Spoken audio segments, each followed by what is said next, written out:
What's up, friends? Welcome back to my channel. Well, today we are joined with my good friend Rachel. She is a licensed therapist, a licensed drug and alcohol counselor, a certified art therapist who specializes in working with clients who struggled with disordered eating. So today in this month's series, Healing Love, we are diving all the way into body image and disordered eating, what that looks like, and how we can show ourselves love regarding these topics. So to start off, I would love if you could give your definition of what is healthy eating versus disordered eating for those of us that kind of don't really have a good idea of that. Yeah, totally. So I would say healthy eating isn't what people think healthy is stereotypically. I think that is the diet culture with healthy eating, where I think healthy eating of more like, yes, what nourishes you physically, but also what satisfies you spiritually and emotionally as well. So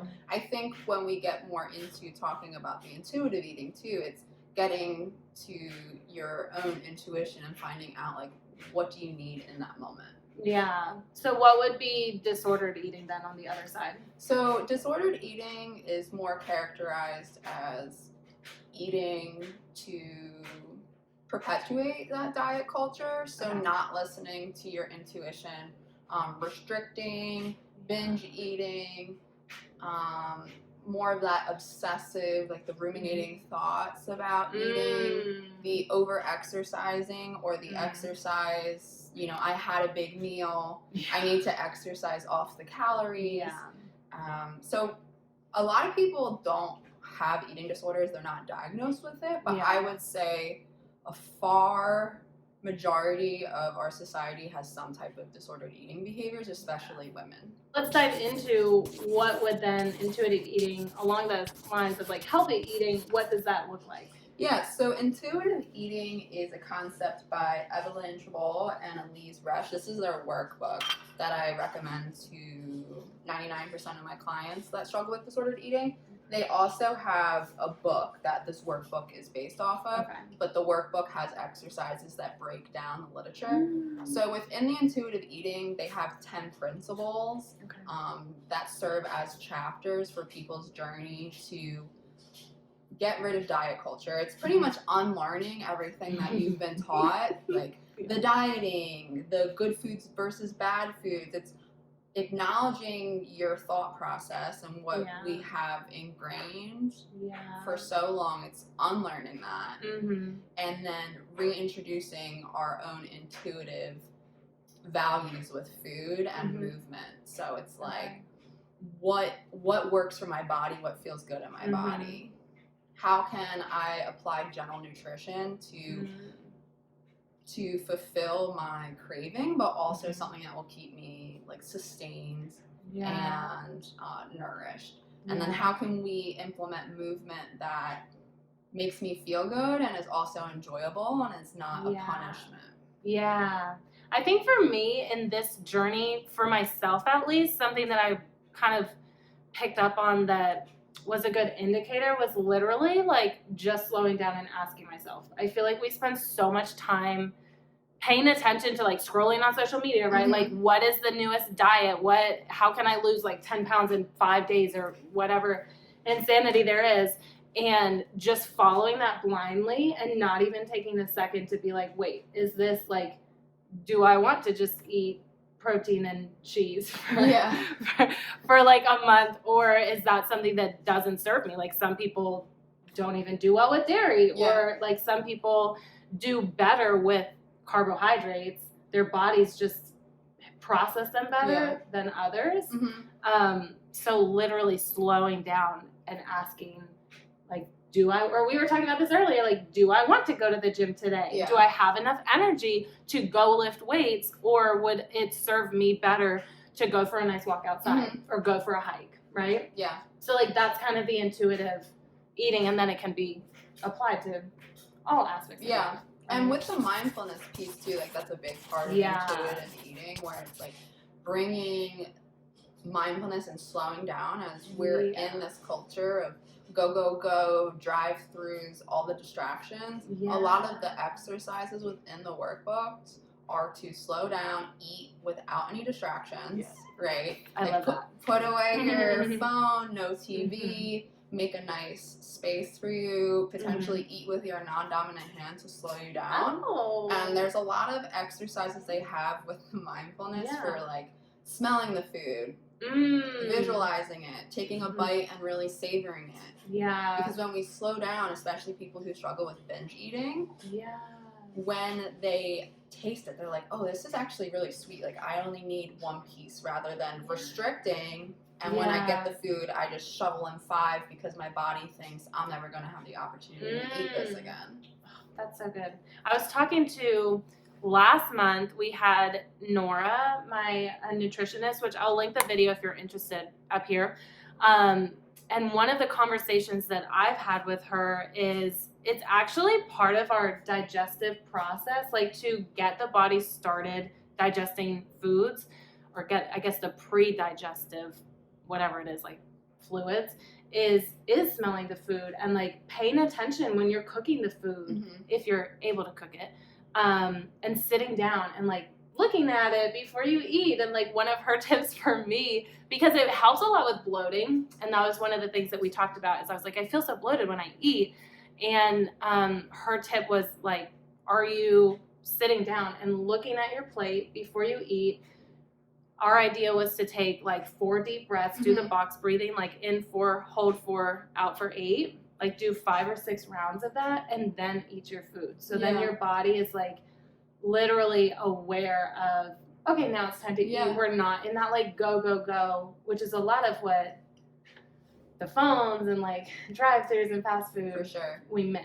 And that's where with the bloating and the thing with intuitive eating, a lot of people who restrict or don't cut out a lot of food groups is they have a lot of GI issues and IBS and all these diagnoses, because when they do have these foods that they've restricted for so long, your stomach can't handle it. So people, and it's sad because a lot of people go to the doctors and they go to these clinicians and the clinicians don't ask about any disordered eating. Interesting. So they don't realize they've been restricting this whole time. Yeah. Whereas my personal journey is a lot of my GI issues stopped when I started incorporating intuitive eating. Wow. Because it's just also the anxiety and the stress revolved around food. You know, like that mind and body and gut connection. It really helps me personally with that as well. Yeah. Do you mind if you have like one thing that you feel like you've gotten the most out of intuitive eating, or like the one thing that maybe you stood out to you the most that you learned? There's so many. I know. I think for me is a lot of people, like the biggest misconception with intuitive eating is, oh, I can just eat whatever I want. Right? And that's really, really exciting at first if you've been restricting so many foods. But for a lot of people, that's really scary because of the potential of weight gain. Yeah. Which is a huge fear for most. And that's not really necessarily it. Like, they talk a lot about, at first, there's parts of this where you start reintroducing forbidden foods. Okay. So they say it's more like ebbs and flows with intuitive eating. So at first, you may somewhat binge or eat the foods that you've restricted for so long more than you normally would, or to excess because you haven't had it in so long. Yeah. But once you start saying, like, actually I can have this whenever I want to, so I can stop when I'm full and I can come back to this later, I've noticed, and what I hear a lot of people as well, they kind of even out, where it's like the things I used to buy or that I used to keep in here, like I forget that they're in my pantry. You know, whereas before I used to just circle around the kitchen ruminating about it. Now since I can have it whenever I want and I crave it, I don't really obsess over it. So I noticed that, like you said earlier, like what works with my body naturally. Intuitively eating, I still have a big salad every day because that's what I like. That's what my body wants. And yes, if I want a sweet or more processed food every now and then, but really what makes me feel good and what my body craves is more of that nourishing. Yeah. I love that, because I feel like that is such a big fear is, well, if I can have anything that I want, then I'm going to eat whatever I want all the time. But I've had like a very similar journey. Is I find that I don't crave those. Like it's literally almost like, I don't know how to explain it. Like it's this thought in my mind where I'm like, I'm not attracted to the thought of eating McDonald's. And that doesn't mean that I don't eat McDonald's, right? Yeah. Like sometimes I do, but on the daily, I don't want, Yeah. like, I just know that it's not going to feel good. And so I choose whatever, healthier foods. And like, I've actually really fallen in love with cooking my own foods and incorporating like these little herbs and whatever into my diet because I know that it makes me feel good. So I love that you brought that up. So along the same lines of intuitive eating, what are some other ways, and intuitive eating is one of them, but what are some other ways that we can just show ourselves more love and be kinder to our bodies? I would say regarding your journey with food, yeah, you can not restrict, not punish, not with the negative self-talk. If you did eat something that, you doesn't agree with you or you regret it, just move on. Like, just move on with grace and be kind to yourself. I also think with a lot of people who struggle with disordered eating, they realize when they start to repair the relationship with food, it's not about the food at all. Yeah. It's about, our issue with the body image or just not liking ourselves. So really that self-love, and that's what we're talking about, where just being kind to ourselves in that way with the positive affirmations or not comparing ourselves to other people and their own journeys, buying clothes that actually fit us and getting rid of clothes that don't serve us anymore. Yeah, ooh, that's a good one. Not punishing ourselves with movement, taking the rest, or maybe doing something more low impact or something that we enjoy rather than constantly pushing ourselves through something that's more high intensity. I think with disordered eating, it leads a lot of the time to isolation, just due to the circumstances. So allowing yourself to be social and in the moment.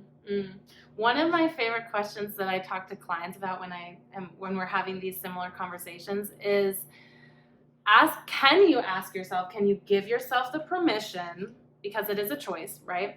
Can you give yourself the permission to ask yourself, how is this food serving me? Like junk food that you may have restricted before. Sure. Because to be honest, it is serving you. That's why you're choosing to eat it. And we automatically go to that, like, maybe we've always had previous thoughts of self-sabotage and like negative self-talk. And so can we like change those neural pathways, change those thought patterns to, how is this food serving me? And then come up with your answer. Like one of my answers sometimes is super simply, it's allowing me to have a really good time with my friends right now. Like everyone is going to get ice cream, and you know that I totally support eating ice cream.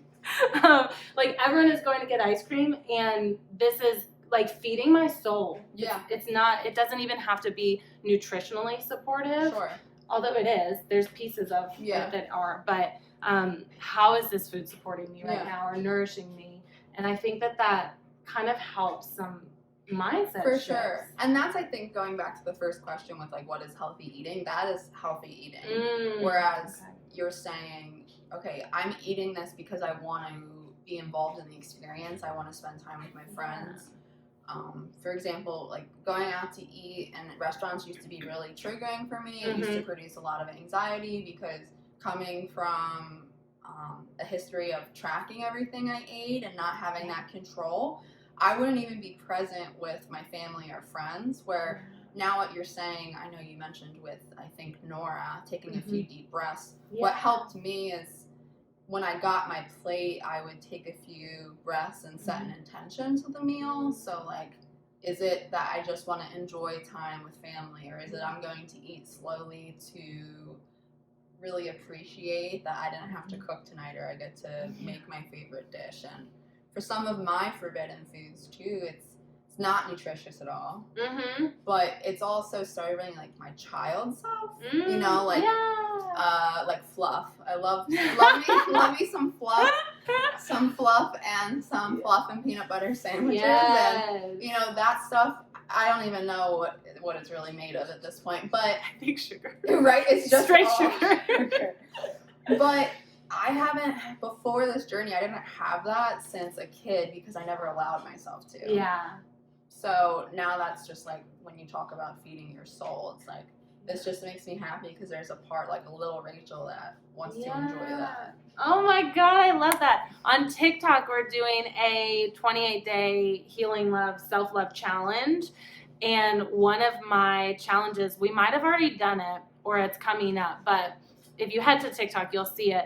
I did a challenge to like cook your favorite meal or even make your favorite meal. So I feel like that's a good one because I haven't had fluff I think since a child. Like I haven't even really thought about fluff, but I used to love it. Yeah. I used to eat them all the time. Mm-hmm. I love that idea. Like what can you incorporate that you used to eat as a child and just like allow yourself to be in that, like hold that space for your little self. I think for kids too, they're actually better at intuitively eating than us. Yeah. And you see that age where it starts to transition, but you see the kids like before they may turn into picky eaters. It's like what they like, what they don't like. They're very vocal about it. Most of them won't finish their plate if needed, right? Like they don't care about the calories at a young age. Yeah. They like it because of the taste and you know. Yeah. I think not looking at calories at all is that's a topic for another day. Anyway, thank you so much for joining. This was such a fun conversation. I know that you're doing a lot on social now, so if people want to follow you, learn a little bit more, where can they find you? Yeah, so Rachael the Therapist, Rachael. And you can message me or follow me on there. Well, thank you so much for coming. It was a pleasure to have this conversation.